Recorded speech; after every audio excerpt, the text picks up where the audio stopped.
Firstly, we're recording this session for the purpose of documentation and dissemination. And please let us know by chat if you would not be like to be recorded or quoted, and we make a note of that. In the interest of active consent seeking, we will be removing all AI note-taking assistants for joining this call. To also save the bandwidth on the call, we would request you to please turn off your videos and keep yourself in mute when you're not speaking. And you can also speak or ask questions in Hindi or English based on your comfort. And please feel free to reach out to anyone from our team for any translation support. Please use the chat box to leave your comments and questions. And it would be great if you could also introduce yourself and your organization along with it so we know what context you're coming from when you're asking your questions.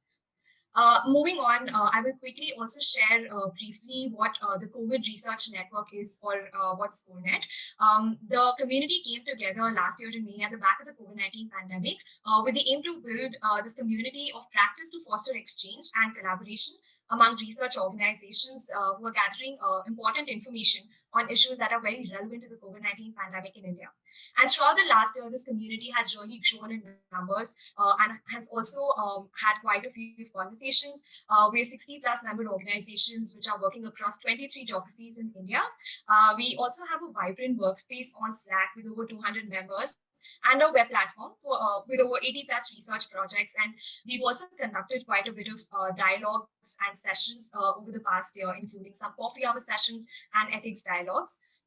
We're now coming together for the CoreNet Conference 2021 that seeks to bring together the community and other pertinent stakeholders from the larger ecosystem to discuss these learnings and experiences from the past year and for future directions. And finally, without taking up any more time, I would like to introduce our speaker, Mr. Anirudh, who will be taking the session today. Anirudh is an associate partner in Microsafe Consulting's digital financial services, government social impact domain. He is a financial consultant with 13 years of experience gained through projects with governments in India, Nepal, Indonesia, Zambia, in MFIs, banks, FMCG, and donors in development sector across India, Bangladesh, Nepal, Indonesia, Sri Lanka, Uganda, Kenya, and the Philippines. Anirudh has implemented projects in digital readiness assessments, government subsidy reforms, strategy or business planning, project management, product development, market research, risk management and internal controls, and also digital financial services. Before joining Microsafe Consulting, Anirudh was a product manager at ICICI Bank's Rural Microbanking and Agri Business Division. We are very happy to have you with us today, Anirudh, and over to you. Thank you so much, Ayushi. I'm really honored to have this platform to disseminate our findings. So, and thanks to the audience for registering for this event, and I hope I will do justice to your precious time. So let's quickly move on to the findings and the research that I'm going to present here. What I'm going to present to you is the finding that from the research that we did during lockdown and after the lockdown to check the effectiveness of the government's response to manage COVID with the lens of how effective was it for the poor people. So poor means mostly the BPL category, and our population set was more. So I will begin with some background, and then I will quickly move on to show you a summary of how PMGKY, Pradhan Mantri Garib Kalyan Yojana, I will call you PMGKY throughout the presentation, and how effective was it, what its penetration was reported by the households, what has been COVID's impact on employment and livelihood during lockdown and after the lockdown, and households' experience of cash transactions, what did they do with the cash they received in their bank accounts, and also experience of households on PMJDY, the benefits transfer that was done by government specifically for women. Then how did the PDS system, public distribution system for the food delivery, perform? And then finally moving on to the PMUY success, what effect did PMUY on the beneficiaries? And then finally impact of our study, and what is the way forward from here. So I'll just give you a quick background. Why did we do this research? When this pandemic hit us, Ministry of Home Affairs and we started working on a response and readiness index. This index had 4 pillars, mostly to measure how states were responding to the pandemic and how what were the measures they were taking to mitigate the risk. So central government had no data, real-time data on to see what the state governments were doing. So we made this index on 4 parameters. One is the health. How was the health infrastructure ready? What did the states do to, as a policy reform, to give relief to the MSME sector or informal economy? what did it do to make essential service reach to its people, and then fourth, what did it give to the poor people, vulnerable people, to mitigate the risk of COVID. So on these four pillars, we collected secondary data mostly. So we did secondary research, desk research, talked to people in second states to understand what they are doing, and then prepared an index. And we started submitting to the Ministry of Home Affairs. So one thing was lacking, that since it was a secondary research, it did not have real-time demand side perspective. And that's where the idea of this survey came up, that we should go to the field, not field, but do a telecalling with these beneficiaries, understand whether they are receiving what government claims that they are receiving. So we started this survey, and we have planned three rounds of survey. We already have done 2 rounds of survey. Like I told you, first round was done during the lockdown, and the second round was done after the lockdown was lifted. And we are planning another round somewhere around May and June. I mean, situations are still worse, so we're still planning to undertake that research. So the findings that I'm going to present it from round 1 and 2, and next slides we'll discuss what were the overall findings. So some of the research methodology I would just like to quickly mention you. What was the objective? The objective was to understand how effective was the delivery of PMGKY, and also to give insights to the ministries who were doing this implementation to actually fine-tune their strategic or implementation activities. We covered around 71% male and 29% female led households, then 69% rural households and 31% urban households. We covered more than 5,000 households, and apart from the qualitative telephonic data collection, we also did our own qualitative discussions through phone, where our own team was involved in talking to more than 150 households to collect and corroborate data that we had received from the quantitative studies. There are some limitations from this study. One is that it was a telephonic study, so we could not verify what households are saying as true, and we had to take on the face value. And second, it's not designed for district level representation. It's at most best at the state level representation and national level representation.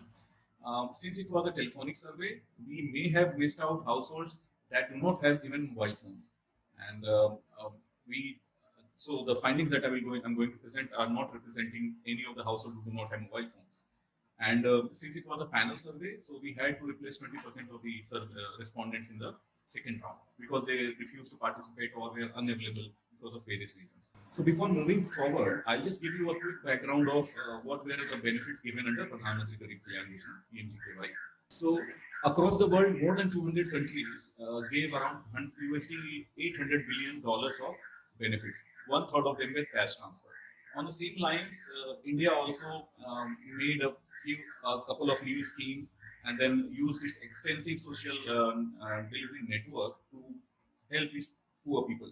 So it announced 6 measures under PMGKY. One of them was in kind, in terms of food subsidy, where they provided 5 kg of additional rice to the beneficiaries over and above what were they getting, and also 1 kg of rice per household every month.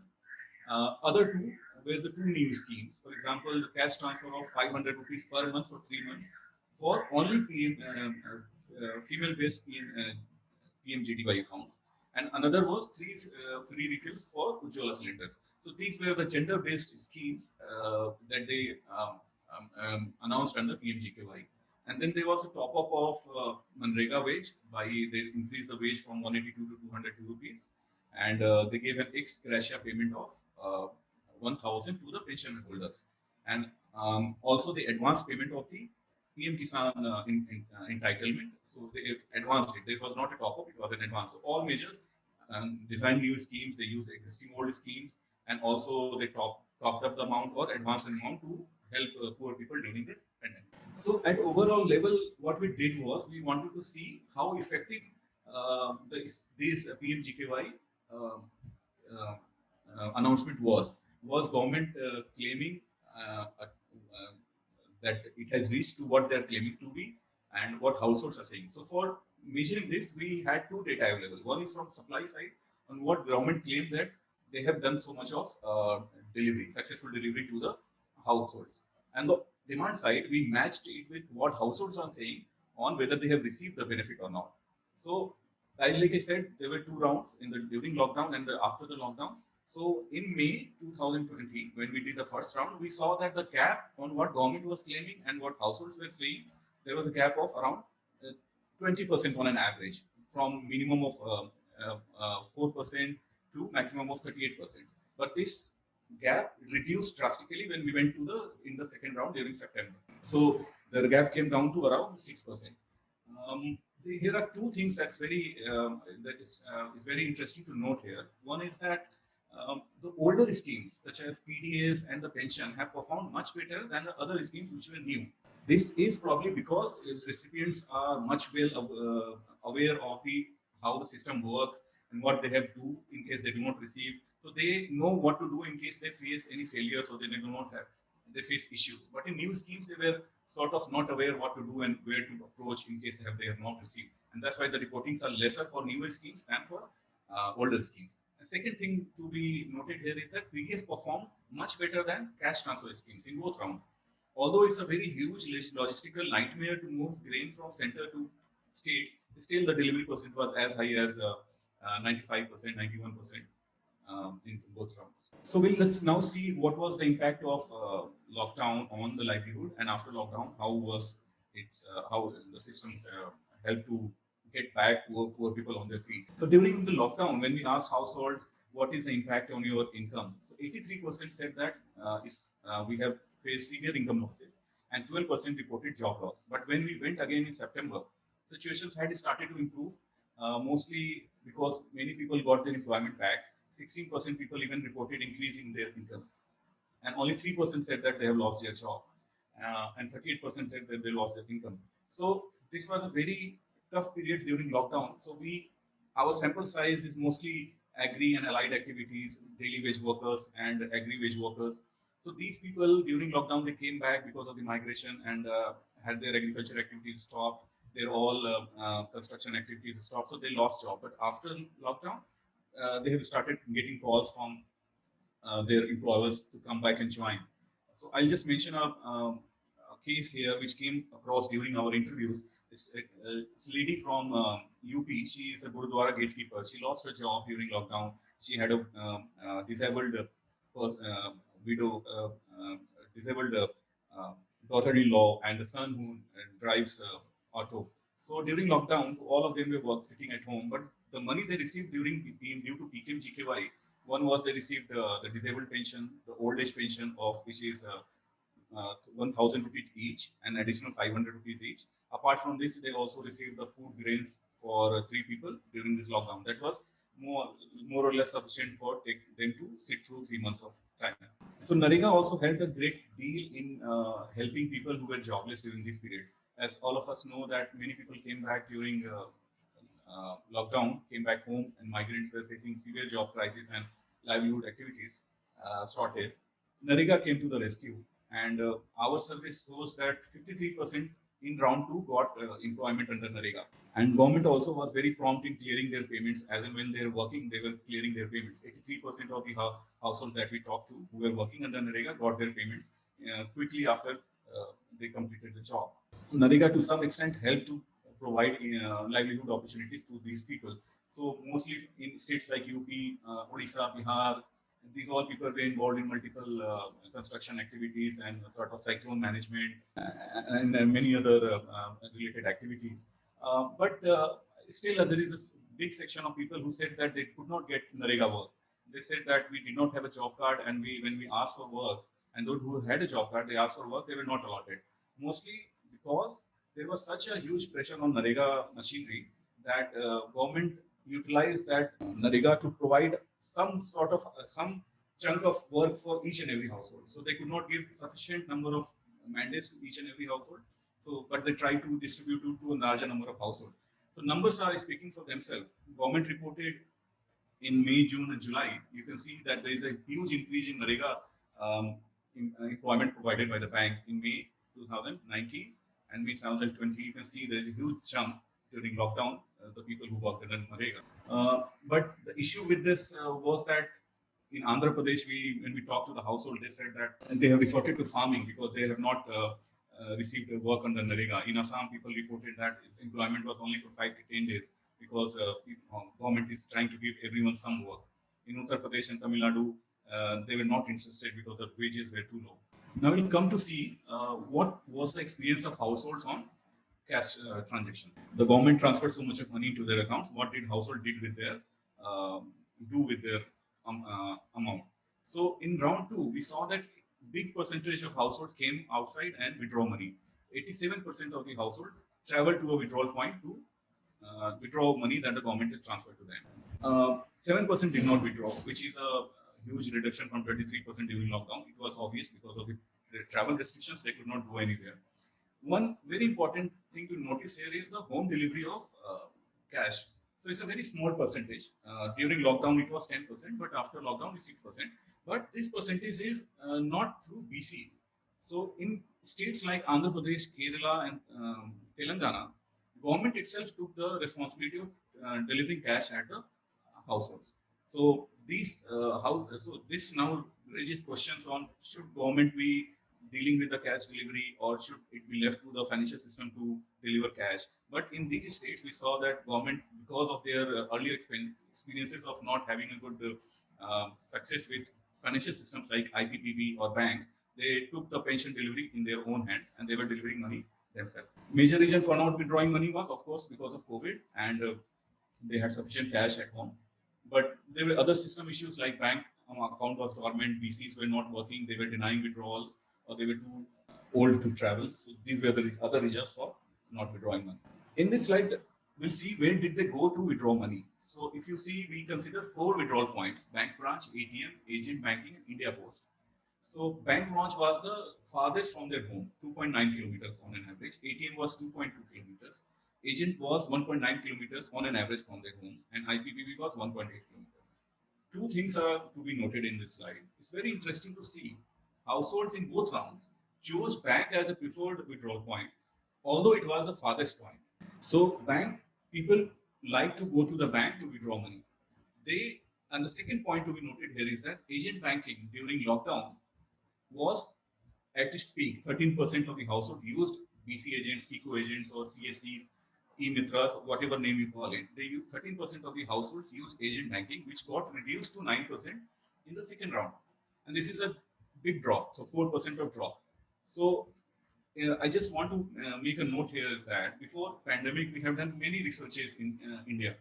In Rajasthan, we have done in Andhra Pradesh and many other states. So our average that comes for BC usage is around 10 to 11%, 10% on an average. So in normal period, people, 10% of the household used to use BC services. But this time, it has peaked to 13% but dropped to 9%. So this is very interesting. So what does it say about agency banking? This is a question that whether BC agents are not liked by these households or what. We'll seek to answer that next slide. Next slide, yeah. So the uses of BC is also corroborated through the supply side data, which we have taken from NPCI. You will see that there is a spike on AEPS transactions during April, May, and June period, and after that it has dropped. That means the people have now came back to the banks to withdraw. So we now checked why people came back to banks for withdrawal, and why was there a sudden spike in BC usage during lockdown. So households told that they were forced to use BC agents or Kiko agents. And why was that? Because when they went, some of the households reported that when they went to the bank said that PMJDY customers need to go to the nearest BC points. Banks will not entertain them. Similarly, small transactions were not entertained at the bank level, and they were asked to go to the BC points to withdraw. And also because of the travel restrictions and fear of being caught, they thought that it's better to visit BC for this particular period, and they will again move back to bank after the lockdown is lifted. So these were the first uses for BC, and that's what the reason there was a spike in BC usage during lockdown. And there is another set of people we find banks to be very convenient because it's nearby, they are known, they know the process of going to the bank, and also know what to do, where to talk people, and they're very comfortable by using banks. And that's why they chose to go to bank after the lockdown was lifted. Many customers also complained that if we have a KCC account, we have not verified this, but they said that those who have KCC accounts cannot transact at BC point. So even small transactions were not allowed. So these were basically the reasons that they had to go to the BC agents for withdrawal during the lockdown. But there are many other issues that we observed with the BC that households reported. One was of the unauthorized charges from the BC agents. So we found this across India. All states we talked to the households, everyone said that either they are charging per transaction or they were charging a percentage of the entire amount they were withdrawing. For example, in Tamil Nadu, BCs were charging 10 to 20 rupees per transaction. But in Haryana and Punjab, it was 20 rupees per transaction or for 1000. And in MP, it was combination of both. If it was a bigger amount, it was 50 rupees per withdrawal. If it's more than 500 or 1000, they were charging a commission of that particular amount. So it was observed everywhere. So it's a very, after so many years of agent banking, this is the more or less that is causing distress among households about using BC service. And the problem is more. People don't trust BC agents because they have heard stories from their neighbors or their friends and relatives that Kiko agents are cheating. And we found evidences from households saying that BC says that you do not have 4,800 in your account, you only have 4,500, and they keep the 300 amount with themselves. We found this issue in Rajasthan, we found this in Punjab. So these complaints we keep on hearing, not only during lockdown, we have been hearing this before lockdown as well. So there are many issues with BC agent that needs to be sorted if we want to improve financial inclusion. Other issue is that BC agents are perceived to be a point for poor people to withdraw. For example, in Tamil Nadu, general household consider BCs to be as a wage distribution points. So they do not go there for normal banking. And other issues, technical issues such as agents not working, their machines not working, electricity is there and not there, there's no money, have always been creating more problems than ever. What has been good during this lockdown and after lockdown is that there is an increase in digital payments. So it increased from 12% to 22% in after lockdown. We saw that Google Pay, PhonePe, and Paytm were the most preferred partners, and Google Pay is a front runner. And most of them use monthly, and against general perception that young people use it, people who were more than 25 years old were using more often than younger people. Females and males uses of digital account is very steep. Only 13% females reported using digital payments against 87% male. The various uses of digital modes was mostly essential bill payments such as electricity, cooking, gas, and second tier of essential payments such as utility bill payments such as internet, cable, dish TV recharges and all. There are still issues with digital money because people have come across stories of fraud and they are still afraid of using it. But a good thing is that it's an increasing trend. So we'll just see what was the impact of Pradhan Mantri Jan Dhan Yojana. How it's a very gender-specific scheme that government launched for the first time, where they transferred 1,500 rupees in 3 installments into the only female bank accounts. So just for a knowledge, there are 45 crore PMJDY accounts across India. Out of that, 20.23 crores are mostly female-based accounts. In our sample, 99% of the households had at least one female member. And we checked out of these 99% of the households who had female, 95% of these female had one bank account, at least one bank account. And out of these 95% households, 50.5% households had PMJDY accounts. So when we checked whether you have received money in your account or not, 91% said that they have received PMJDY benefit, which is a big jump from 67%, and is mostly because during lockdown they could not travel, and after lockdown was lifted, they could travel to the bank and update their passbook and see that money has arrived into the bank account. So it is more or less matching to what government is claiming. In some of these states, we observed that it was transferred in installment, but in some states it was given in one go. 1,500 rupees were provided in one go to all the beneficiaries, and it came to be very useful for the household to meet the lockdown blues. So they used this money to pay their rents, to meet their household expenses, and it was particularly beneficial for those households who had more than one PMJDY account in their household.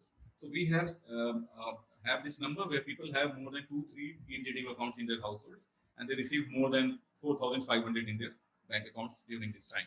Now we'll see how did the PDS system perform, which is the in-kind system during lockdown. So we saw that the PDS system improved drastically after the lockdown. So during lockdown, there were restrictions on biometric uses by many states. So they were giving rations without any biometric approval. There were states who were giving home delivery of ration also. But after lockdown, the system resumed to its original operations before pandemic very quickly. As you can see, the 99% of now delivery was happening at the PDS level, and 72% of the household reported using biometric, which was 58% during round one. So systems now very fast coming to the normal distribution mode, which was there before as well. And overall, 94% received yes.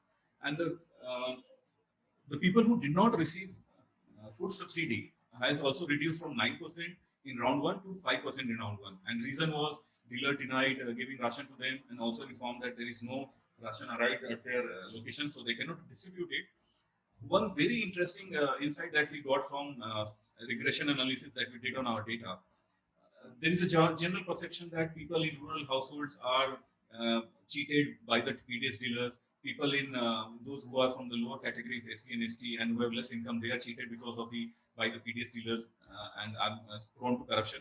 But our data suggests that we still need to do more analysis on that. But our data right now suggests that people in rural areas are not as much cheated as in the urban areas. So urban area people and people of general category and those who have a slightly higher income are cheated by the PDS beneficiaries more than people in rural areas and lower income and scheduled caste and scheduled tribe category. So reason this, we are still to find reason for this, but because of our experience, we believe that the PDS dealers, because of their understanding of the ground, village level population, they know who are poor and who are needy and who do not need it. And basis their perception and discretion, they keep on short-changing this ration and give it more to the poor and try to take it from the urban or the more or wealthy people household. Now, the PMUY program, which is Ujjwala program, where government announced 3 free cylinders for the households in 3 months. So we'll see what was the effectiveness. Next slide. So in round one, only 58% said that they had received the advance. So during the lockdown, what the government did was they made advance of the first refill to the household's account. In round one, 58% reported that they have received it. In round two, this increased to 75%, mostly because they could travel and update passport. What is interesting here is that despite only 75% receiving cash, 97% people came out and bought cylinder. And also here, there was disparity in urban and rural household, the way they purchase. 58% household in urban purchased 3 cylinders against only 40% in rural household. Another interesting data is that when we ask them whether you will continue buying LPG cylinder after subsidy stop, 23% of households said that they will not do so because we do not have enough money, or it does not align with our monthly household consumption pattern. So we'll try to save money by not purchasing it. And when we ask why you buying it, because they said because it's free. So this is one of the very important data that we have also shared with Ministry of Petroleum, that financial assistance is quite necessary if you want to improve uptake of Ujjwala. So right now, average annual refill is around 3 per household, which is very less. Okay, if you compare with the normal household like in urban areas, which is around 6.7 or roughly 7 per household. Otherwise, people were very happy with the transaction during the lockdown. The process was quite easy. But one nagging problem that is there with the LPG subsidy or fuel subsidy or Ujjwala subsidy is that the entire system is based on mobile system and mobile usage. You get your SMS of subsidy on a mobile phone. You have to book your refill through a mobile phone, through your registered mobile number. Then you also get an OTP on which you have to give it to the delivery boy after the delivery boy comes. This is where the mobile usage and mobile literacy comes in play.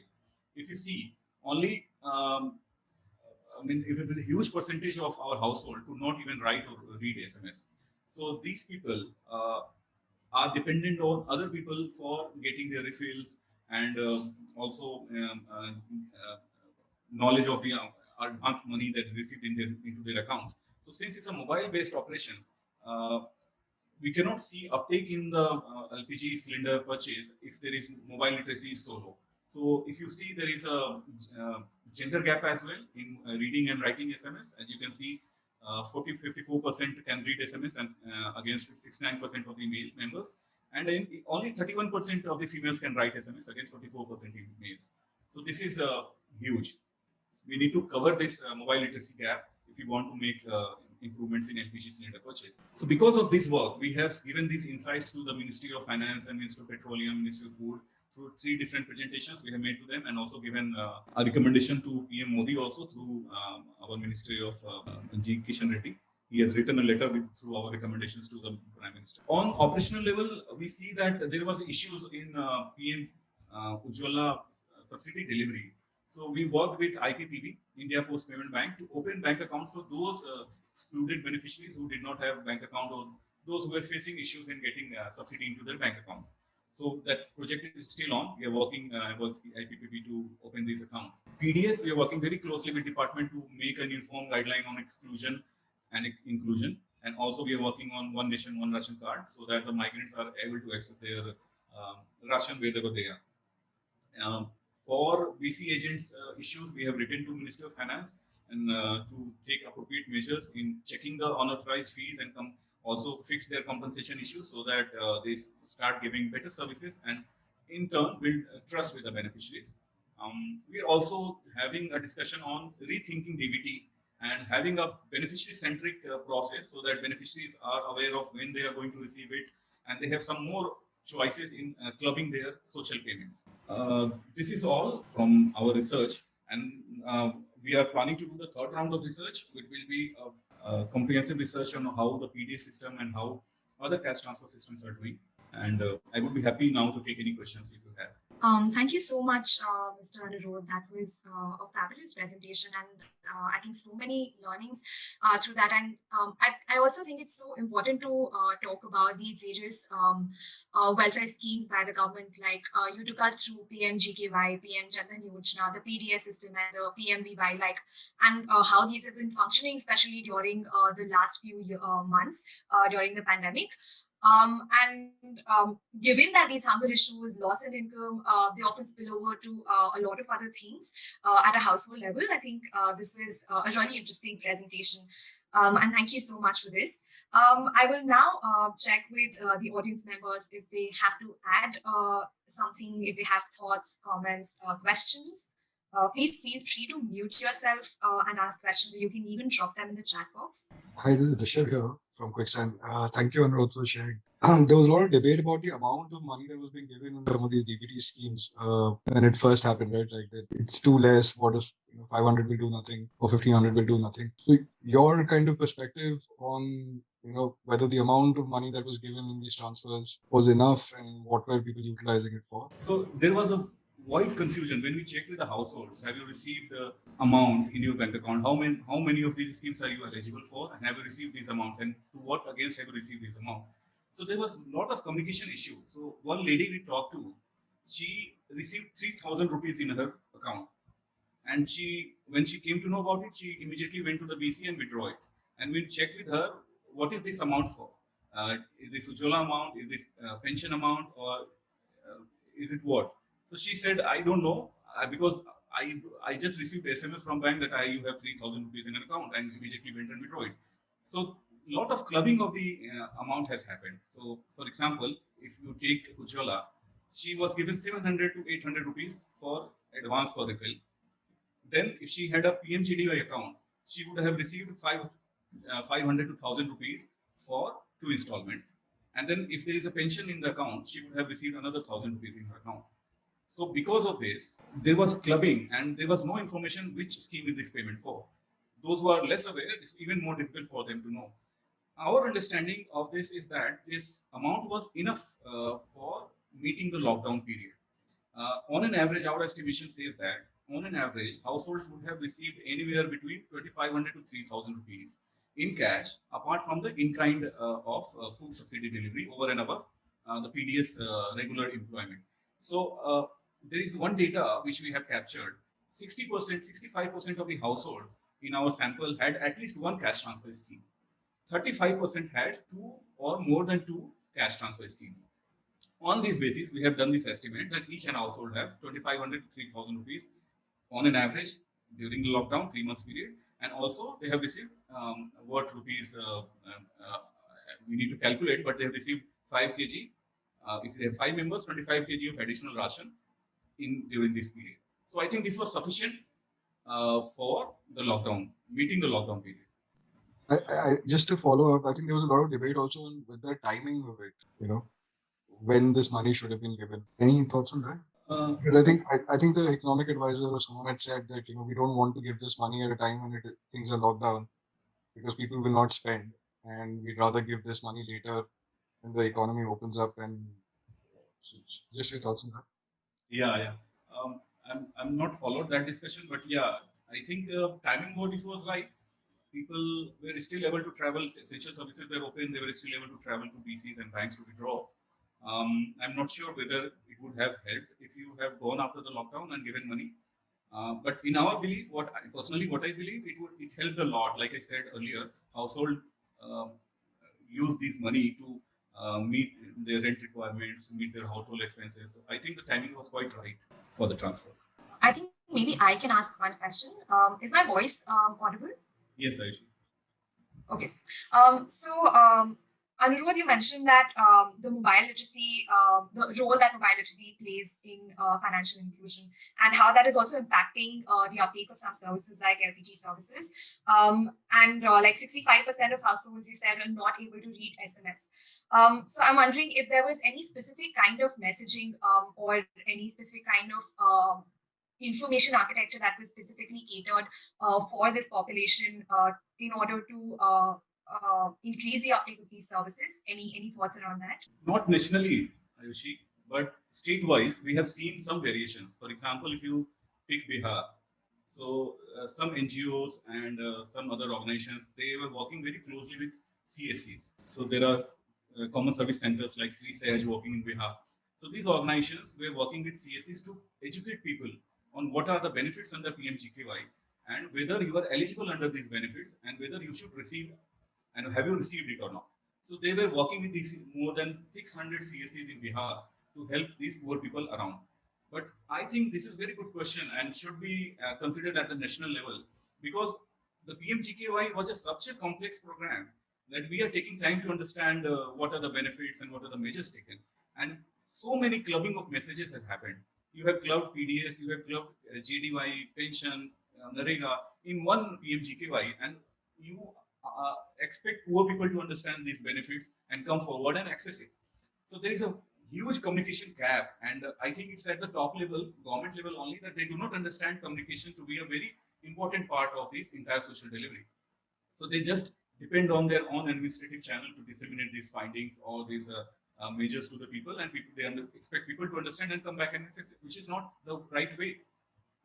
So mobile literacy plays a great part into this. So if you see in our sample, 58% of the people had both feature phone and mobile smartphones. Very small percentage of people had smartphones. So even because of the mobile literacy, they were not using it. But it's still, like you mentioned, there is a huge, still big population. They are not able to write and even read SMS. And the kind of feature phones they possess, it's very difficult to understand what message they receive and whether they can read this message. So what we checked in our household, how do you come to know about what money have you received and how do you say that you have received the money? So 40 to 50% said that because of the SMS we received from the bank or the OMCs or any other government agency. But mostly 20 to 30% depend on the neighbors or friends or relatives who are the same set of beneficiaries to tell them that yes, you have received this money. So there is still a huge gap and there is no answer to that, sadly. Hi, this is Ria from Quicksand. I had a quick question you highlighted that various schemes sort of benefited like the vulnerable or the poor segment of the society, but despite of many schemes being there, did you also have some insights and learnings in the sense that there was still certain portion of people who still did not get benefit from any of these schemes, or was there like a problem in terms of them getting any sort of benefits in that sense? Did you have any insights to share on that? So if I understand your question, you want to understand is there any particular group who was left out? Yeah, that's correct. Like I in the beginning of this research presentation, I told you that we have not talked to people who do not have mobile phones, and this was basically because we were doing telecalling. We could not reach people, vulnerable people, which you call AY category, last mile people who do not have mobile phones and do not have access to communication, and they were not covered in this study. So I cannot say for them, but in terms of coverage, I feel that social security systems in India are well penetrated across India. In rural and urban areas, you have extensive coverage of social causes. You have social delivery for disabled people, widow people, old age people. Then you have NREGA to provide employment. You have food security system. You have fuel subsidy system. You have fertilizer subsidy system. So social causes are extensive and saturated. In terms of penetration, I think it covers more than 80 crore or 90 crore of population on if you combine all of these. So in terms of penetration, also there is enough coverage. In terms of social causes, there is enough coverage. The issue is in the exclusion of delivery of these programs. For example, in PDAs, 80 crore people are enrolled officially. The data, government data shows that 80 crore of people enrolled. But if you see our survey, we have seen that still more than 10 million of the households are still excluded from having a ration card. They do not still have any ration card with them. So they are not being given food subsidy, although they deserve it. Why is this so? Because the PDS database is based on 2011 census. There is no census done after 2011. So new people have not been added who were born during this period to the PDS database. And that's why they are excluded. Similarly, if you see the cash transfers, there is still 5% of people who are excluded, not because they are not enrolled, because of the technical failures. So they are facing issues like account is dormant, the issues of the payment failures like NPCI and PSMS, the transfers do not go through because of the Aadhaar issues or any other payment related issues failure. And also there is a people who cannot travel to these places and withdraw. And then the third category who have not been able to enroll under these schemes. So they have applied, but they have not received. So to answer your question, exclusion is there in all existing schemes, and that is one worrying trend that we need to address. That can be addressed through dynamic databases and having a robust database or social registry for all poor people in the country. Some states have started to do that. Bhamasha was one step in that direction from Rajasthan government.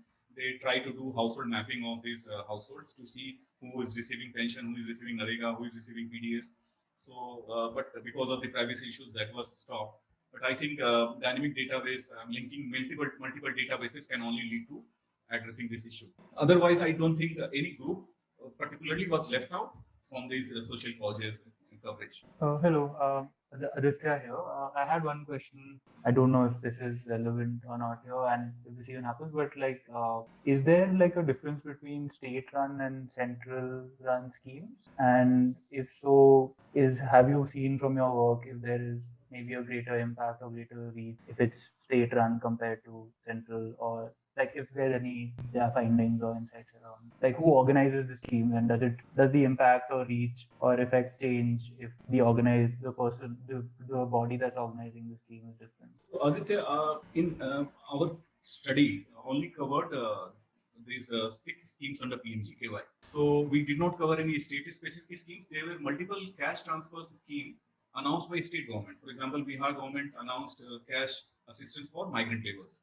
Similarly, Maharashtra government also announced some cash transfers for their poor population, and many other state governments did it. But we have not covered, that was out of the scope of this research. We focused on central sponsored schemes, where states also play a part. For example, pension delivery is not only center's job, it's also a state's contribution. For example, center only fixes it at 500 rupees. Then states can top it up. For example, in Haryana and Andhra Pradesh, the pension amount is 2,000 rupees. Although central contribution is 500, state government adds 1,500 to it, and the delivery of these services is done by the state government. Similarly, in PDS, center allocates and gives ration to the states at certain designated level, but the delivery of ration is the state's responsibility. So what we are presented in our study here is the combined effort of center and state in delivering these benefits. Single-handedly, what states designed and delivered, we have not compared in our research, but it's a good food for thought in our next round. We'll try to see whether we can compare and there is any significant variance in this delivery effectiveness. This is Rishabh here. Can I ask another question? Yeah, sure. I think your presentation is so exhaustive, one really has to think hard of what question to ask you. I was just wondering, like, the larger thing, has there been any thought around combining the PDS system and the financial sort of services system? Because I'm guessing families go to the PDS location to collect their grains and stuff. So, I mean, why not use that as a banking location as well? Oh, yes, yeah. That's a very good thought. Actually, it's been implemented also, Rishabh. If you see procedurally, all governments, I mean, they have, for example, be it PDS dealers, be it fertilizer dealers, they have cleared a legal pathway for them to become BCs. But the challenge remains here in the perception of these households with these PDS dealers or the fertilizer dealers. So PDS dealers, as you would know, they have been, I mean, infamous for their cheating and the corruption way of the diverging ration. So if you go any village, you will hear people saying bad things about PDS dealers because of their reputation, legacy issues. So we had done this experiment in Jharkhand. Jharkhand, we were doing a pilot with government of India, where PEHL sort of subsidy was being delivered to food subsidy beneficiaries. So, for example, I'll just give you the process. 1 kg of rice, economic cost was 31 rupees. So, for 5 kg, 150 rupees were being transferred into bank accounts of the beneficiary. Beneficiary will go and withdraw that from BC point, come to the dealer, give that money and take ration from him. This was done to actually eliminate short changing by PDS dealer. So at some point of time, we had this deliberation that let's convert all these 50 dealers into BC channel, and let's make them BCs where people can come and withdraw money, and then also they can take ration from the same place. But what happened? There were two issues. One was the perception issue from the household. Household did not agree to it. They said that I cannot trust PDS dealers with my money. They are cheaters. They will take my money away as well. And the second was a technical issue. These dealers, they were not ready to operate as a BCs because of the commission structure and all that. Also, there was one technical issue that if you make these 50 BCs, dealers as a BC, the concentration of BC in that particular area became so high that the sustainability of the other BCs came under pressure. And because of that, we saw that there would be high attrition of BCs from that particular area, and people would ultimately suffer more than what they're suffering right now. So the commission structure and the pressure on the BCs and the density of BCs per beneficial household, per 10,000 household was increasing drastically without any increase in their monthly income. So we saw that there is a huge challenge in doing so. And there are 5 lakh PDS dealers across India. So one way is to make them all BCs. But locally, there would be huge pressure on income of other dedicated BCs that are operating in that area. And because of all these thoughts, then we did away with this idea of making them as BC dealers, BC agents. But we are still having some thoughts. We are still piloting with the government of India, Ministry of Food. We have suggested them to do some more pilots in some other areas to check, and we're still in process of doing that. And thank you so much for this really engaging discussion. I think I have learned a lot today, and it's been quite interesting and fascinating to go through all of these findings, Mr. Anirudh. So thank you so much for being with us here today, and we'd like to thank you for sharing your work and also speaking with us and taking out the time to go through this presentation. Yeah. My pleasure. Thank you so much. Thank you. And one last thing before we drop, thank you all for joining, everyone in the audience, and for the really great questions. Just a note on the CoreNet conference, we have few more plenaries, showcases, and dialogues coming up in the day and later in the evening. And interestingly, we have something related to our discussion today, which is on economic vulnerabilities and the importance of safety nets and learnings from COVID-19. So if someone's interested in that, I will also drop in the link in the chat box. But also, if you'd like to join the CoreNet network, here are the details on that. We are available on CoreNet India and also on the website www.corenet.in. And you can also write to us at hello@corenet.in. That's it from our end. Thank you so much, everyone.